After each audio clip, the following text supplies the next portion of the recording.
اس کے بعد سورۃ الجن نام سے ہی ظاہر ہے جنات وہ مشرک تھے، ایمان لے آئے تھے، توحید پر کاربند ہو گئے، ان کا تذکرہ کیا جا رہا ہے اور مشرکین مکہ کا ذکر بھی آئے گا۔ بسم اللہ الرحمن الرحیم قل اوحی الی انہ استمع نفر من الجن فقالوا انا سمعنا قرآنا عجبا۔ آپ فرمائیے نبی علیہ السلام مجھے وحی کی گئی ہے کہ جنات کی ایک جماعت نے اس قرآن کو سنا تو انہوں نے کہا کہ بے شک ہم نے ایک عجیب قرآن سنا، یعنی بہت عمدہ، بہت ہی پیارا۔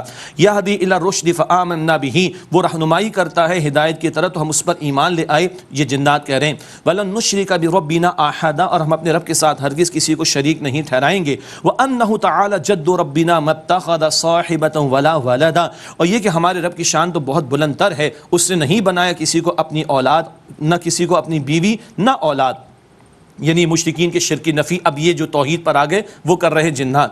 وَأَنَّهُ كَانَ يَقُولُ السَّفِيهُونَ عَلَى اللَّهِ شَطَطًا، اور یہ کہ ہم میں سے بے وقوف لوگ اللہ پر بڑھا چڑھا کر باتیں کہتے تھے۔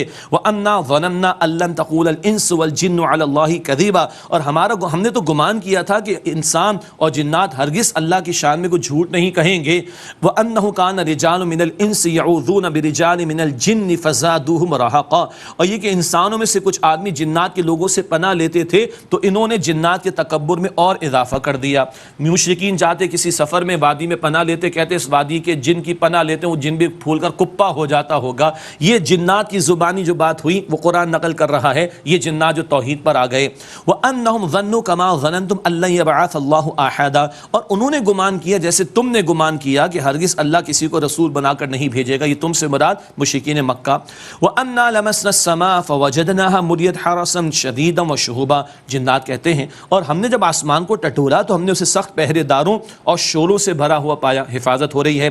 وَأَنَّا كُنَّا نَقْعُدُ مِنْهَا مَقَاعِدَ لِلسَّمْعِ، اور یہ کہ ہم اس کے ٹھکانوں میں سننے کے لیے بیٹھا کرتے تھے۔ فَمَن يَسْتَمِعِ الْآنَ يَجِدْ لَهُ شِهَابًا رَصَدًا، پس اب جو سننا چاہتا ہے وہ اپنے لیے گھات لگایا ہوا شعلہ پاتا ہے، مراد ستارے مارے جاتے ہیں ان کو اگر سنگن لینا چاہیں تو۔ وَأَنَّا لَا نَدْرِي أَشَرٌ أُرِيدَ بِمَنْ فِي الْأَرْضِ أَمْ أَرَادَ بِهِمْ رَبُّهُمْ رَشَدًا، اور یہ کہ ہم نہیں جانتے کہ جو زمین میں ہیں آیا ان کے ساتھ کسی برے معاملے کا ارادہ کیا گیا ہے یا ان سے اللہ تعالیٰ نے کوئی ہدایت کا ارادہ فرمایا ہے۔ وَأَنَّا مِنَّا الصَّالِحُونَ وَمِنَّا دُونَ ذَلِكَ، اور یہ کہ ہم میں سے کچھ نیکوکار ہیں اور ہم میں سے کچھ اس کے علاوہ یعنی برے راستے پر بھی ہیں۔ کُنَّا طَرَائِقَ قِدَدًا، ہم تو مختلف راہوں پر تھے۔ وَأَنَّا ظَنَنَّا أَن لَّن نُعْجِزَ اللَّهَ فِي الْأَرْضِ، اور یہ کہ ہم نے گمان کیا کہ ہم اللہ کو عاجز ہرگز نہیں کر سکتے زمین میں۔ وَلَن نُعْجِزَهُ هَرَبًا، اور نہ ہم اس کو ہرگز بھاگ کر ہرا سکیں گے۔ وَأَنَّا لَمَّا سَمِعْنَا الْهُدَىٰ آمَنَّا بِهِ، اور یہ کہ جب ہم نے ہدایت سنی تو ہم اس پر ایمان لے آئے۔ فَمَن يُؤْمِن بِرَبِّهِ فَلَا يَخَافُ بَخْسًا وَلَا رَهَقًا، تو جو اپنے رب پر ایمان لائے نہ اسے کسی نقصان کا خوف ہوگا اور نہ کسی ظلم کا۔ وَأَنَّا مِنَّا الصَّالِحُونَ وَأَنَّا مِنَّا الْمُسْلِمُونَ وَمِنَّا الْقَاسِطُونَ، اور یہ کہ ہم میں سے کچھ مسلمان ہیں اور ہم میں سے کچھ گنہگار ہیں۔ فَمَنْ أَسْلَمَ فَأُولَٰئِكَ تَحَرَّوْا رَشَدًا، بس جو اسلام لایا تو وہی ہے جس نے بھلائی کا ارادہ کر لیا۔ وَأَمَّا الْقَاسِطُونَ فَكَانُوا لِجَهَنَّمَ حَطَبًا، اور رہے گناہگار تو وہ جہنم کا ایندھن ہوں گے۔ اللہ اکبر۔ کبھی اللہ ہدہد سے ہمیں توحید سکھاتا ہے، کبھی اللہ تعالیٰ جنات سے سکھاتا ہے، کبھی جادوگروں سے عبرت دلاتا ہے۔ دیکھو ایک ہی دفعہ ایمان قبول، ایک ہی دفعہ ہدایت سنی ایمان لے آئے، ٹھیک ہے جی، بہت بڑا عبرت کا سامان سامنے آ رہا ہے۔ اللہ ہمیں سیکھنے اور یقین کرنے میں مزید آگے بڑھنے کی توفیق عطا فرمائے۔ مشرکین کے تعلق سے بیان آ رہا ہے، مشرکین مکہ۔ وَأَن لَّوِ اسْتَقَامُوا عَلَى الطَّرِيقَةِ لَأَسْقَيْنَاهُم مَّاءً غَدَقًا، اور اگر وہ قائم رہتے سیدھی راہ پر تو ہم انہیں وافر مقدار میں پانی پلاتے۔ قحط آ گیا تھا مشرکین مکہ پر، اللہ کہتے ہیں بارش بھی برساتے اگر یہ توحید پر آئیں۔ لِنَفْتِنَهُمْ فِيهِ، تاکہ ہم انہیں اس میں آزمائیں۔ وَمَن يُعْرِضْ عَن ذِكْرِ رَبِّهِ يَسْلُكْهُ عَذَابًا صَعَدًا، اور جو اپنے رب کی یاد سے اعراض کرے گا وہ اللہ اسے سخت عذاب میں داخل کرے گا۔ وَأَنَّ الْمَسَاجِدَ لِلَّهِ فَلَا تَدْعُوا مَعَ اللَّهِ أَحَدًا، اور یہ کہ مسجدیں تو اللہ کے لیے ہیں تو تم اللہ کے سوا کسی اور کی بندگی نہ کرنا۔ وَأَنَّهُ لَمَّا قَامَ عَبْدُ اللَّهِ يَدْعُوهُ كَادُوا يَكُونُونَ عَلَيْهِ لِبَادًا، اور یہ کہ جب کھڑا ہوا اللہ کا ایک بندہ کہ وہ اللہ تعالیٰ کو پکارے، اللہ تعالیٰ کی عبادت کرے، تو قریب تھا کہ یہ لوگ ان پر ہجوم کر کے آ جاتے۔ یعنی نبی پاک علیہ السلام کبھی مکہ مکرمہ میں بیت اللہ شریف کے پاس نماز ادا کرتے تو مشرکین آ کر معاذ اللہ بد کلامی کرتے اور کبھی آپ کے خلاف اقدام کرتے، اس بات کی طرف بھی اشارہ، مگر اللہ نے رسول پاک علیہ السلام کی حفاظت فرمائی۔ قل انما ادعو ربی ولا اشرک بہ احدا، آپ فرما دیجئے میں صرف اپنے رب کی عبادت کرتا ہوں اور میں اس کے ساتھ کسی کو شریک نہیں کرتا۔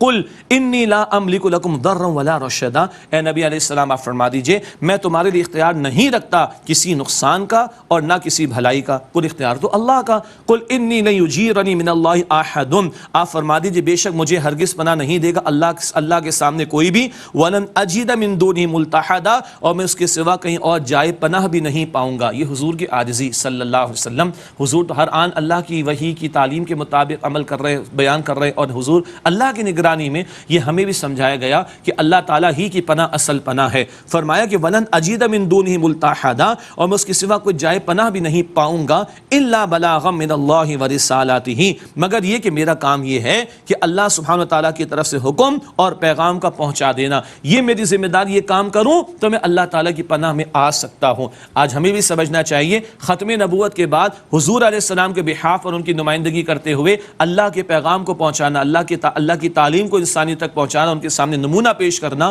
یہ ہماری ذمہ داری۔ یہ کام کریں گے تو اللہ تعالیٰ کی پناہ ہمیں مل سکے گی۔ وَمَن يَعْصِ اللَّهَ وَرَسُولَهُ فَإِنَّ لَهُ نَارَ جَهَنَّمَ خَالِدِينَ فِيهَا أَبَدًا، اور جو نافرمانی کرے گا اللہ تعالیٰ کی اور اس کے رسول علیہ الصلوۃ والسلام کی تو بے شک اس کے لیے جہنم کی آگ ہے، وہ اس میں ہمیشہ ہمیشہ رہیں گے۔ اللہم اجرنا من النار، اے اللہ ہم سب کو آگ کے عذاب سے محفوظ فرما۔ حتی اذا رأوا ما یوعدون فسیعلمون من اضعف ناصرا واقل عددا، یہاں تک کہ جب وہ دیکھیں گے جو انہیں وعدہ دیا جاتا ہے تو وہ عنقریب جان لیں گے کہ کس کا مددگار کمزور ترین ہے اور تعداد میں کمتر ہے۔ قل ان ادری اقریب ما توعدون ام یجعل له ربی امدا، اے نبی علیہ السلام فرما دیجئے میں نہیں جانتا آیا قریب ہے وہ جو تمہیں وعدہ دیا جاتا ہے یا اس کے لیے میرے رب نے کوئی مدت مقرر فرما دی ہے کہ اس کو مؤخر کرنا ہے۔ عالم الغیب فلا یظہر علی غیبہ احدا، وہ اللہ غیب کا جاننے والا ہے، اپنے غیب پر کسی کو مطلع نہیں کرتا۔ ہاں الا من ارتضی من رسول، سوائے اس کے کہ جس کو پسند فرماتا ہے رسولوں میں سے اللہ وہ خبریں ان کو عطا فرماتا ہے۔ فإنہ یسلک من بین یدیہ ومن خلفہ رصدا، تو بے شک اللہ اس کے آگے اور اس کے پیچھے محافظ فرشتوں کو چلا دیتا ہے۔ لیعلم، تاکہ اللہ ظاہر فرما دے، ان قد ابلغوا رسالات ربہم، کہ انہوں نے اپنے رب کے پیغام پہنچا دیے۔ وحی کی حفاظت بھی ہوتی ہے اور پیغمبر بھی اللہ کی نگرانی میں ہوتے ہیں، اور کل پیغمبر بھی کہہ دیں گے اللہ کے سامنے اللہ ہم نے تو پہنچا دیا۔ وَأَحَاطَ بِمَا لَدَيْهِمْ وَأَحْصَىٰ كُلَّ شَيْءٍ عَدَدًا، اور اللہ نے احاطہ کیا ہوا ہے جو کچھ ان کے پاس ہے، اور ہر شے کو اللہ نے گن کر شمار کر رکھا ہے۔ اللہ کا علم کامل ہے۔